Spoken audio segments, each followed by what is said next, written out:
Who do you want to work with that you haven't met yet?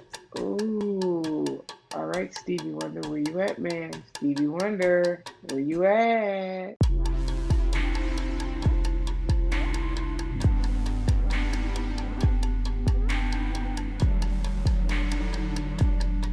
I'm Pat Healy, and welcome to 4-4, where we get in rhythm with our guest by asking 4 reverent questions and 4 not so reverent questions. Our guest is Brittany Davis. Their debut EP is I Choose to Live, out on Loosegroove Records, and they are also a member of the band Painted Shield with Stone Gossard and Matt Cameron.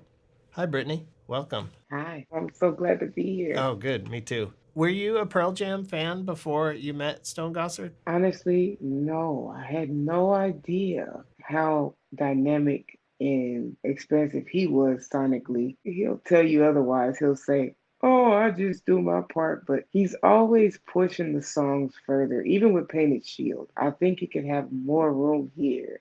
I think he could have more sonic presence here. He's always pushing the envelope. I could hear that when I started listening to Pearl Jam's music. Okay, it's rock, it's Pearl Jam. But you know what? Some of those songs have the modulations and the timbres that somebody's expanding and pushing for.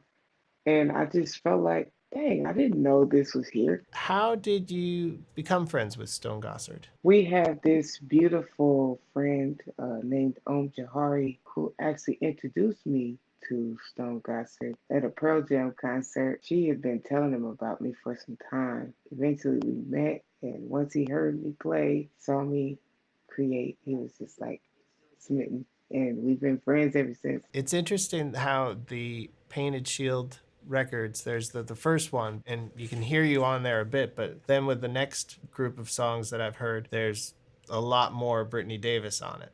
The first album, our great friend actually was like, let Brittany sing backups. We're going to sing backups on this one. And we did. And they loved it. And so I actually joined the band. The second album, we actually did a lot of file sharing and all kind of good stuff. We just added our pieces in remotely. That's why you hear more of me, is because I just was like making up key parts and drum parts and sending them in. There was a lot of beautiful magic happening during that time.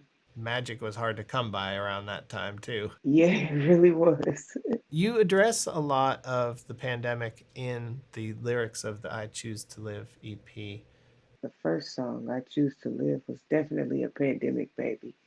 And the reason why is because all of the pandemic, not just the actual loss of life, but the loss of community, it really hit me. How much we all needed an anthem. How much I needed an anthem, a reminder to continue life despite the trials.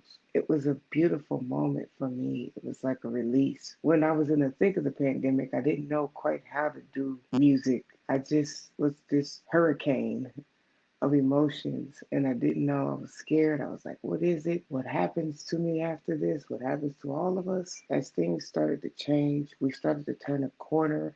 Vaccinations became available. I was like, we're pushing through, and I just wanted to be a cheerleader and cheer people past that breaking point. And I finally was able to release all of those emotions through I Choose to Live, the EP and the song. Listening to some of your earlier work on YouTube and the stuff that's out there, it's terrific, but it's not nearly as you as this collection of songs. What has been your journey to embracing your authentic self? The way that you sing about yourself is so personal, yet there's something universal about it. How did you arrive from point A to point B? Well, the truth is, I never have to worry about creativity or the change of the journey. I just become whatever the sound is. And so the more authentic I became with myself, the more my music became authentic. And it started with just feeling invisible in the early days and feeling like I didn't have a voice, I didn't have a face, I didn't have a name. But as I grew and I began to experience love from my community, love for myself, and love for and from the art that I made with and for people, I began to really experience another level of being, and that changed the way that I gave my music to people. Like I said, my friend Jahari, who also is a musician herself, introduced me to a lot of different ways of sonic expression. It helped me kind of come out of my shell with this EP and gain confidence in what was possible sonically for me and through my voice. Putting on characters, putting on personas, expanding beyond what was expected. Okay, everybody wants to hear the big, beautiful woman sing really loud and really hard. But what happens when the non binary, big, beautiful person sings, but they sing soft, like Loud Loud World? Expanding and extending beyond the expectation of gaudiness in vocal range and timbre. Sometimes it's polite, sometimes it's ugly and mean and just ugh. And that's okay. That's what life is anyway. It's beautiful. I always say that I'm a vessel of sound. Being that vessel of sound, I become what I create, basically. I like how you say you're a vessel of sound. I'd read another one where you'd said a translator of sonic divinity. Yes. I love that. How do you get in that zone to translate the divine sonically? Oh, that's deep. You want to go there? Yeah, definitely.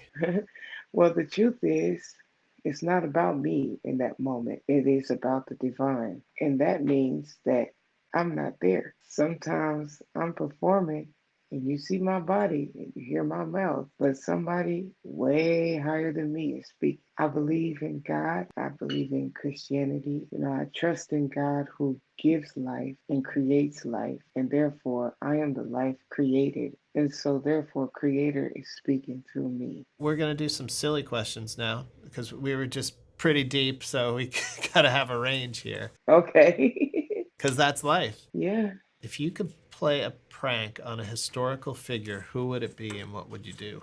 What's the one dude's name? The British are coming. Paul Revere. Man, I don't know why, but if somebody was running through my neighborhood doing something like that, I probably would have had some of them boxing glove hands just like pop, knock them in the face. So the British are, psh, shut up, man. Come on, man. What a different world it would be. What is your favorite topping on pizza? Yeah, pizza is something that I could just go on for hours about. I like Hawaiian pizza. Let's just keep it like that. I like pineapples and ham on my pizza. It's good. I like it too. It's not for everybody though. What was the first song you learned to play on your own without anybody like teaching you? You gonna laugh at me. It was Winnie the Pooh. All right. And what happened? I learned how to play it and I played it for my teachers and everybody like was laughing at first because they thought it was the keyboard playing. But when they found out it was me, they was like, oh, wait a minute, this 2-year-old is actually playing this song. You were 2? Yeah. Wow. They're like, wait, we can't believe this is happening. Wait, hold on. So they called my granny, and granny's like, yeah, but she's just like hitting on the keys and going, Winnie the Pooh. No, I was playing it with the flatted sixth, I believe. If you could do the soundtrack of any movie, like redo it, what would it be? Oh, you know what I would probably redo is Rush Hour. Rush Hour with Jackie Chan? Yeah. That'd be cool. That'll be your next project. Uh-oh. Copyright. Brittany, thank you so much for your time. I appreciate you being here today and chatting with us. I appreciate you taking your time, and this was a great, great, great interview.